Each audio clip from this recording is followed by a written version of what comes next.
નમસ્કાર ખેડૂત મિત્રો, સ્વાગત છે તમારું ખેડૂત ચેનલની અંદર। આજે તારીખ 4 જાન્યુઆરી 2025 ને વાર શનિવાર। આજના થરાદ માર્કેટ યાર્ડના તાજા બજાર ભાવ। તો ખેડૂત મિત્રો, આજે થરાદ માર્કેટ યાર્ડની અંદર જીરુના સૌથી ઊંચા ભાવ 4626 રૂપિયા નોંધાઈ રહ્યા છે। આજે પણ જીરુની બજારમાં વધઘટ સાથે 4600 પ્લસ વેપાર જોવા મળી રહ્યો છે। આગામી ફેબ્રુઆરી મહિના દરમિયાન જીરુમાં તેજી આવે તેવી શક્યતા રહેલી છે।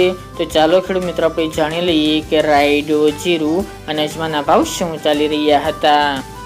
ખેડૂત મિત્રો, આજના થરાદ માર્કેટ યાર્ડના ભાવ જોઈએ તો જીરુ 3900 થી 4626 રૂપિયા, રાયડો 1111 થી 1200 રૂપિયા, ગુવાર ગમ 900 થી 986 રૂપિયા, એરંડા 1250 થી 1276 રૂપિયા, રજકા બાજરી 536 થી 623 રૂપિયા, ઈસબગુલ 2100 થી 2500 રૂપિયા, વરિયાળી 1250 થી 1570 રૂપિયા, બાજરી 518 થી 571 રૂપિયા, તલ સફેદ 1900 થી 2500 રૂપિયા અને મગફળી 1081 થી 1141 રૂપિયા। તો ખેડૂત મિત્રો, આ આજના થરાદ માર્કેટ યાર્ડના તાજા બજાર ભાવ।